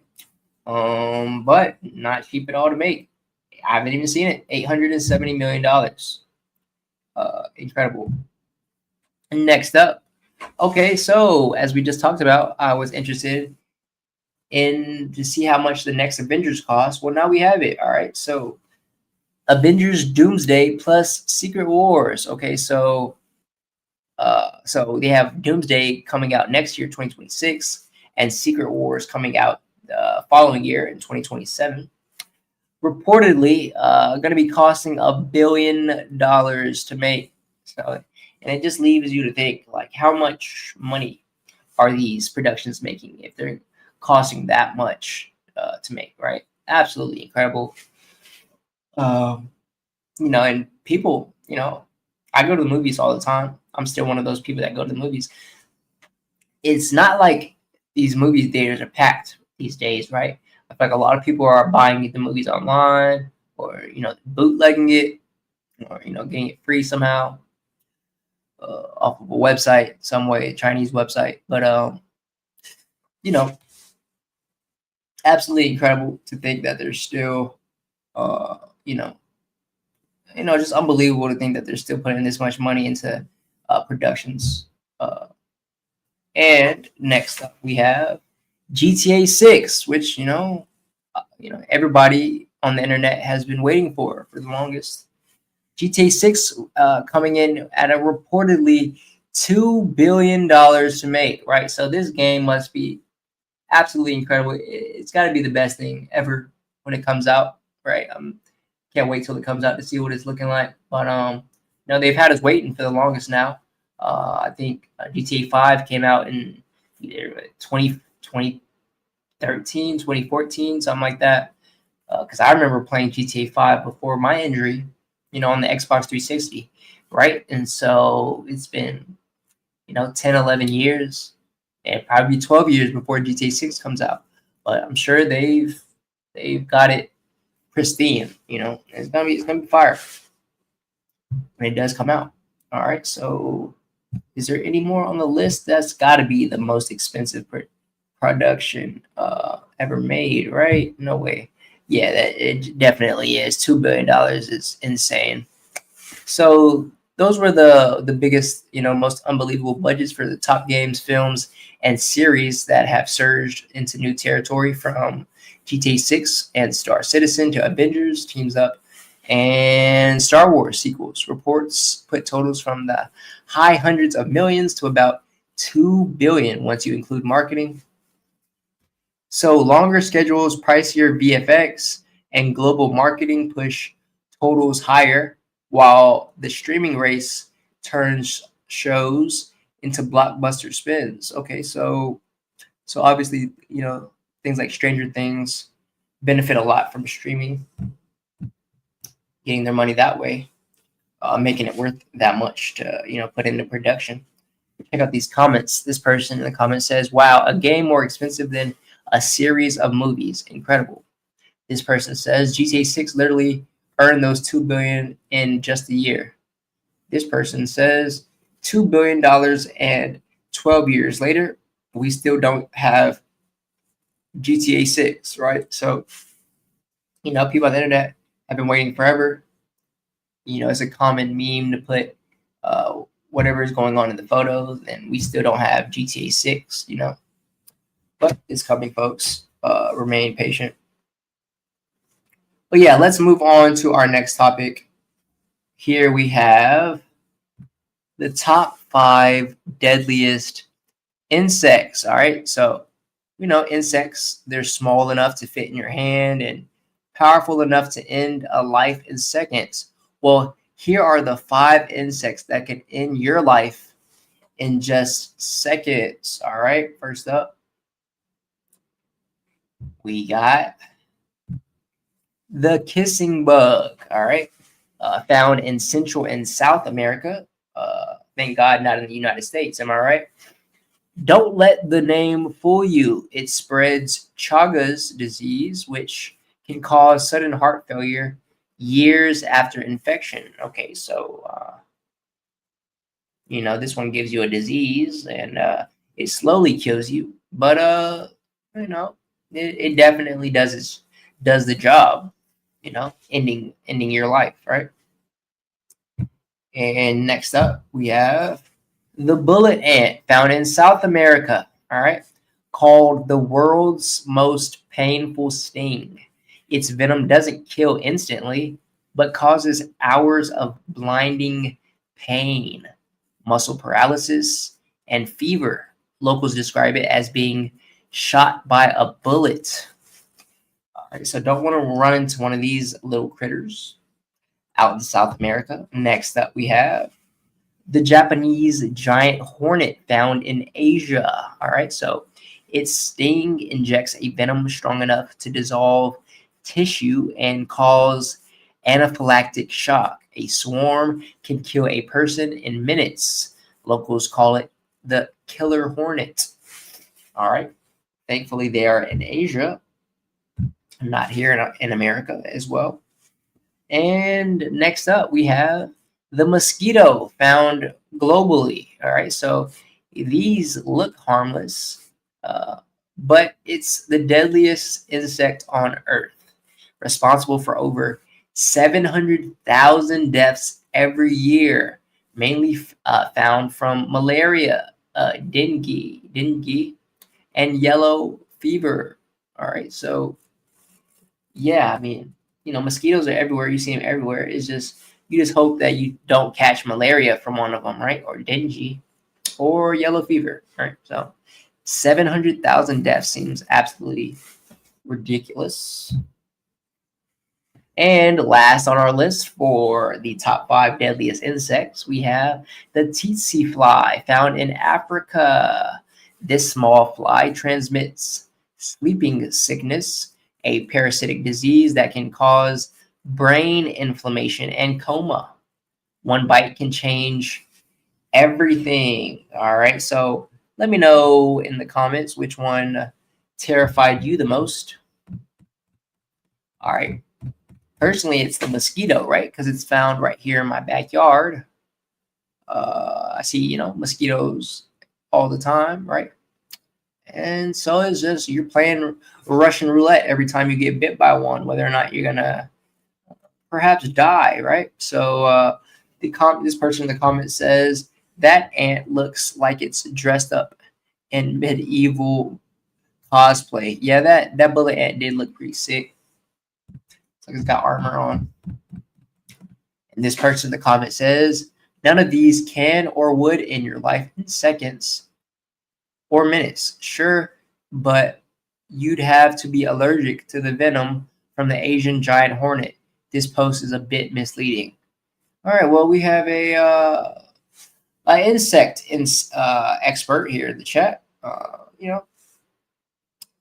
I did hear, a lot of these I did hear a lot about, the bullet ant, notably, and, mosquito, but the TC fly, right? Whatever, right? It's not here in America, it's in Africa. Let them deal with it now. But, yeah. Yeah, so, all right, this next topic is pretty interesting. All right, let's move on here. We've got the biggest layoffs recently announced by major companies. Now, we've talked all about, jobs that are getting priced out on our AI and robots section of the pod today. But these are the, companies doing the biggest layoffs. And, these have been recently announced by these companies. So a global wave of layoffs shows how companies are shifting focus in the AI era.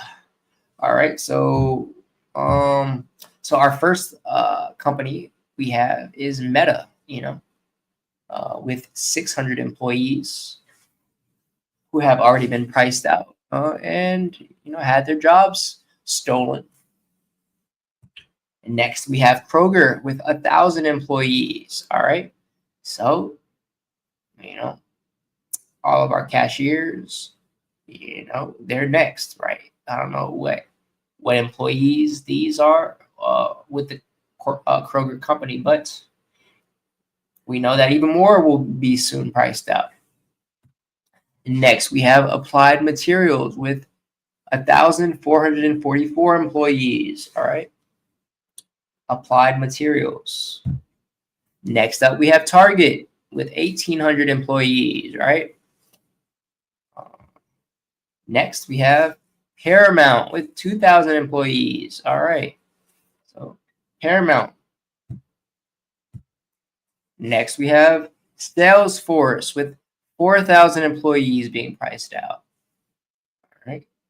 Jobs being cut. All right. Let me go to our next one here. We have PwC with 5,600 employees cut from their jobs recently. And these are all recently. So this may be some of you watching, or maybe someone you know that works for these companies. Let me know if you work for these companies and whether your job is potentially on the line. This person, not this person. Next up, we have Microsoft with 7,000 employees cut recently. So a lot of people getting laid off. Next, we have Novo Nordisk with 9,000 employees laid off. Next is Ford with 11,000 employees laid off. All right. Accenture, next up is Accenture with 11,000 employees. All right. All of these companies making major moves in their company. All right. Firing, getting rid of people. Next up, we have Nestle. All right. With 16,000 employees laid off. All right. Next up, we have Intel. 24,000 employees laid off from their job. Next up, we have Amazon with 30,000 employees laid off. We know Amazon is one of the biggest employers of people worldwide, so it's not looking good. Doom and gloom. Next up, we have UPS. 48,000 employees laid off. All right, so UPS taking the top spot for You could say, your job being on the line, biggest recent company layoffs. All right, so 2025 is shaping up to be one of the toughest years rather, for workers in decades. Companies across tech, logistics, and manufacturing are cutting jobs at a scale not seen since the pandemic. UPS has announced 48,000 layoffs, Microsoft 7,000, and Meta 600 on their AI team, while Amazon and Intel have each reduced tens of thousands of roles. The wave reflects a sharp shift in corporate priorities as automation and AI adoption accelerate. So, analysts say many firms are restructuring to stay profitable amid rising costs and slower global demand. But behind every efficiency move lies a growing question. How fast can workers adapt to a future where machines keep taking on more? Let me know what you think about this in the comments. This person says in the comment section, AI taking jobs faster than HR can schedule exit interviews. This person says, how much money is enough for some people? Yeah, there's never enough money. Buddy, I'm sorry to be the bearer of bad news, but as long as there's greed, people are gonna want more money, right? And there will always be greed. This person in the comment says this is nothing compared to the future, right? So he brings up a good point. That's only right now, recent layoffs, right? What about the future? As AI continues to develop, as more and more companies pick up, shopping carts that are automated, as we've seen, right? So this is just the beginning, folks. And to close out today's episode, we have one last topic. Let's wrap things up with the 10 most shocking space facts. All right, so I consider myself a bit of an astronomer, something like a Neil deGrasse type, Tyson type of person, right? I'm big into space. I'm always watching space documentaries, and it always just blows my mind. Seeing things like black holes or stars, being born, supernovas, and things of that nature, and how space works. But here is the most shocking 10 space facts you've never heard. So, is the moon getting smaller? Let's find out. Starting off with, even when you're standing still, you're moving through space with the galaxy, traveling over 2.6 million kilometers or 1.6 million miles every day. All right, so you just, you on Earth, you feel like, you're laying in bed, right? But no, you are traveling at a astronomical speed and moving throughout the cosmos. All right. Next space fact, we have the largest structure in the known universe is a cosmic wall of galaxies called the Hercules Corona Borealis Great Wall, over 10 billion light years wide. All right, so just think about that. 10 billion light years wide. I believe the Milky Way galaxy is approximately 100 million light years across from one end to the other. So think about this, wall of galaxies, 10 billion light years wide. It's just hard to wrap the mind around something that massive, right? Next up, we have the sun may look yellow from Earth, but it's actually white. Okay, did you know that? Did you know the sun was actually white, not yellow? Well, if you look up in the sky, see this, the sun will be here. It makes sense. It's white. It's white, right? Everything does look yellow. If I'm looking up at the sun now, and it does look white now that I think about it. But yeah, so amazing, so powerful the sun is, keeping us alive. Next up, we have on exoplanet HD 189733b, it rains molten glass sideways with winds hitting 7,000 kilometers per hour, right? Not a planet you want to catch yourself on a random Friday morning, am I right? And next up, we have the moon is shrinking slowly by nearly 100 meters every few 100 million years. All right, so did y'all know that the moon is shrinking apparently? All right, every few 100 meters, not, it doesn't seem like much, given the grand scale of the moon, but every 100 million years, give it like 3 billion years, the moon will be significantly smaller. What will that mean for Earth? Will the Earth still be here at that point? Probably not, right? We'll probably the sun will probably have gone supernova, consuming the Earth at that point, leaving all life on Earth barren. But just food for knowledge, something to think about on this beautiful Friday. Next up, we have a spoonful of neutron star material weighs 6 billion tons. That's more than all the humans on Earth combined, right? And this is a spoonful of a neutron star, right? It's just so incredibly dense and compact, right?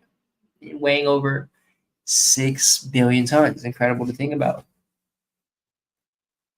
Next, we have Saturn's rings are disappearing.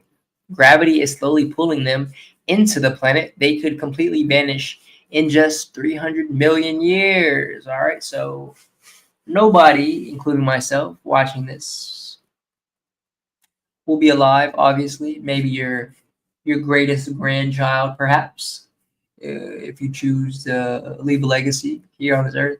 But none of us will obviously, experience any of these events, a lot of these events. So, it's just something to think about, I guess. Expand your space knowledge. Next up, we have astronauts say space smells like burnt steak or welding fumes. Okay, so if you ever wanted to know what space smells like, well, go ahead and burn a steak and do some welding and smell in those fumes a little bit. And, well, now you know what space smells like, folks. There you have it. The smell of space. Next up, for the most shocking space facts that you probably didn't know, we have in 1977, astronomers detected a mysterious radio signal from deep space. It lasted 72 seconds and was never heard again. Okay, so something to think about. Obviously, I don't think we are the only people out here, right? So we're definitely not the only type of human out there. You have let's say 100 million stars in the Milky Way galaxy, followed by you could say times that by 100 million for each planet we have, right? And that's just for each galaxy. Multiply that by trillions of galaxies, and that's how many possible planets and potential life forms that could be sending out signals, right? So apparently this lasted 72 seconds and never was heard again. It's probably because they were never able to send that signal out. But I'm sure there's other planets out there sending out signals just like us, right? Curious about if there's other life forms out there in the grand scheme of things in the entire universe. So something to think about on this beautiful Friday. And that's it, guys. That's our most shocking space facts for you for today. Interested to see what some of these commenters are talking about here on this one. This person says, how can you smell the space? That's a good question. How can you smell space? Because you would obviously need to have a spacesuit on, right, in order to, I guess they call it free walk into space, right, as an astronaut. This person says the moon isn't shrinking; it's moving away from Earth. If you're going to post facts, make sure to get them correct. Yeah, I heard that. I heard the moon that is actually it's moving away from Earth. Maybe perhaps it's shrinking as well.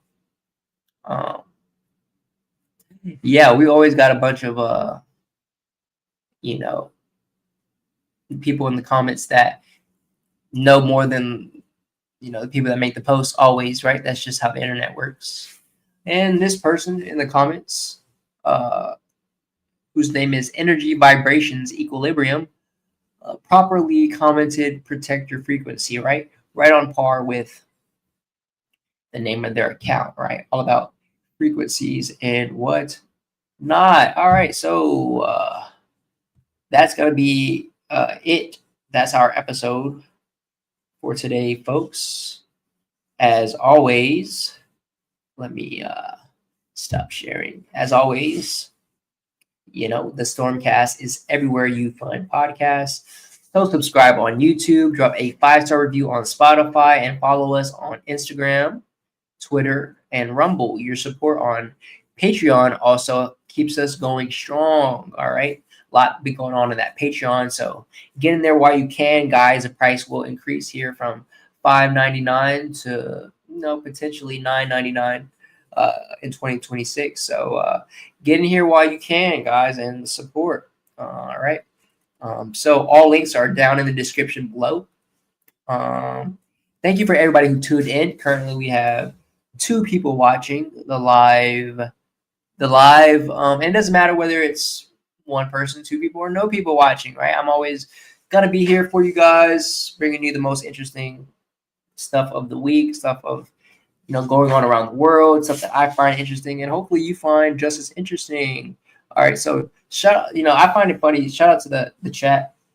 This person said, "You're a very masculine woman." I just found that absolutely tickling. Right, that's a funny comment, and yeah, that's how you can support the podcast, folks.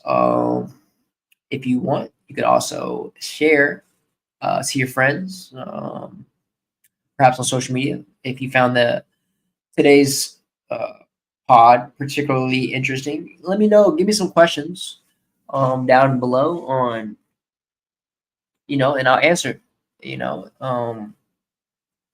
Let me know what you thought of today's topics down below, good or bad.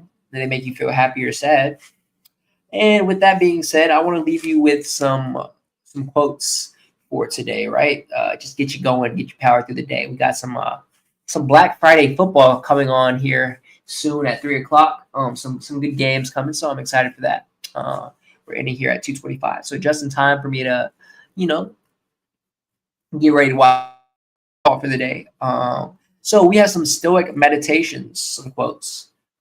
We have first, man's greatest enemy is not death, but the slow death of becoming what society tells him to be, right? So what this says is the real danger isn't dying, right? It's living a life that isn't yours, right? Slowly suffocating under expectations of others, seeking approval from others, and getting into roles that are forced onto you. So a man can be driven physically, but dead spiritually if he never chooses his own path, right? So this is the death by compromise that kills your purpose. All right, so always remember that, right? So it's not what actually kills you is death. It's becoming what or molding yourself into what society wants you to be, and not living up to your truest unique potential. All right, we have another Stoic mindset to think about. Quote here we have: when a man senses he was made from war but refuses the climb, bitterness rots him from within. All right, so what does this mean? So every man feels a calling, right? An inner pull toward greatness, ambition, or self-respect. But if he ignores that calling because it's too hard, or it makes him feel uncomfortable, or he's uncertain about starting, well, he starts turning on himself, right? So bitterness is the punishment for potential abandon. So if you got a calling in this life, there's something that you've always wanted to do, go for it. You know, if you fail, what's the biggest thing that can go wrong? You failed, have to start over, and have to start something new. But at least you tried, and then you have that that chance of succeeding, right? Nobody wants to be on their deathbed at the end of this life, contemplating on the things that they should have did or could have did, right? So we have one more quote to ponder on for today. For today's episode, we have, to go wrong in one's own way is better than to go right in someone else's. All right. So what does this mean? Even if you fail, if it was your choice, your mission, your risk, you gain honor, wisdom, and identity from it, right? So walking someone else's path still leaves you empty because it's not yours, right? So it's better as yourself. Well, it's better to fall or fail as yourself than succeed as an imitation, right? So create your own path, create your own lane. It's a huge, huge thing. And we actually have one more here. We actually have one more. So 2 years ago, you had problems you don't even remember, right? But it seemed like such a big deal at the time, didn't it? And yet, here you are. This too shall pass. All right. So almost everything in life feels, crushing in the moment. It eventually fades, right? Anything that's bothering you now, it won't be bothering you a week from now. But if it's bothering you from a week from now, it definitely most likely won't be bothering you 2 years from now. So storms that once felt impossible to get through are barely memories now. Okay. So this quote reminds me, don't collapse under temporary pressure. Your strength outlasts the problem. All right. So whatever's going on now, bear the storm, get through the storm. It won't last forever, and it'll eventually make you a better person, having come out of it, right? Stronger, stronger person, mentally, physically, whatever. So what all of these quotes that I shared with you just now, what they all have in common, what they all have as a unified message is a man must live a life that is truly his. All right. So he must pursue the climb he feels called to. He must accept the risk of being wrong to avoid the misery of self-betrayal. Okay. So a man must remember that struggles fade. And this is a woman too, not just men, but in generally speaking, a man must remember that struggles fade, right? So the strength that he gains from it, will be worth it from what he endures, right? So all four of these quotes orbit the same core truth. A man destroys himself not by failing, but by refusing to become what he knows he could be. And that's a common theme here on the StormCast, is create your own path, be an individual. Don't worry about what the naysayers or, perhaps it's your friends that talk, they make fun of you for doing what you love, or your parents perhaps don't support you, doing whatever you're doing out there. You just keep going and you create your own path.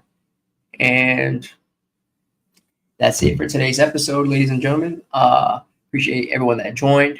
I love you all so much, and I'll see you on the next episode. It's been a long episode, one of my longer episodes. We just hit 2 hours and 14 minutes. So, shout out to everybody who made it to the end here.